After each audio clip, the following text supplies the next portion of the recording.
presented by Saran Films Hit.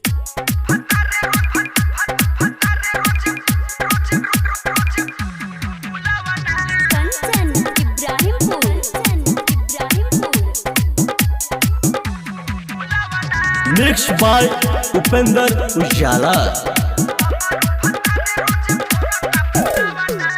ओही में चोली के फसाई देता हूँ करे, रोजो बढ़ाई देता हम रोई दुख रे। ए सखी सुना ना, ओही में चोली के फसाई देता हूँ करे, रोजो बढ़ाई देता हम रोई दुख रे। रहे उपास नहीं भइल जब से गवाना, हमारो भतारे रोज फोड़ता फुलावाना, हमारो भतारे रोज फोड़ता फुलावाना। का कही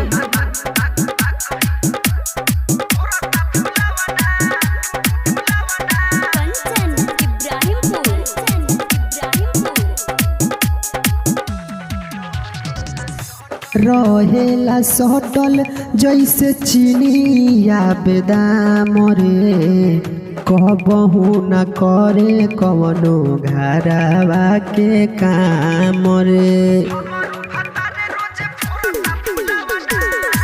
रहेला सटल जैसे चीनिया बेदाम रे, कहबहू न करे कवनो घरवा के काम रे। बुझत ना पावे हमरा मानवा के भावना, आए हमारो भतारे रोज फोड़ता फुलावना, हमारो भतारे रोज फोड़ता फुलावना।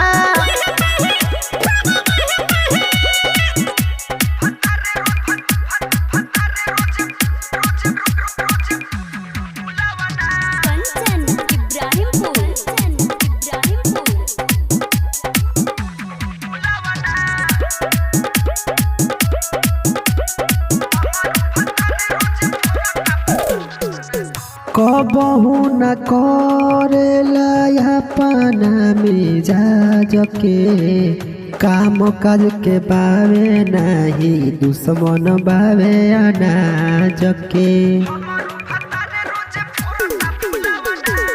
कबहू न करेला अपना मिजाज के, काम काज के बावे नहीं दुश्मन बावे अनाज के। करी उपेंद्र के तो ही का बतावना, पागल प्रेमी रोज फोड़ता फुलावना,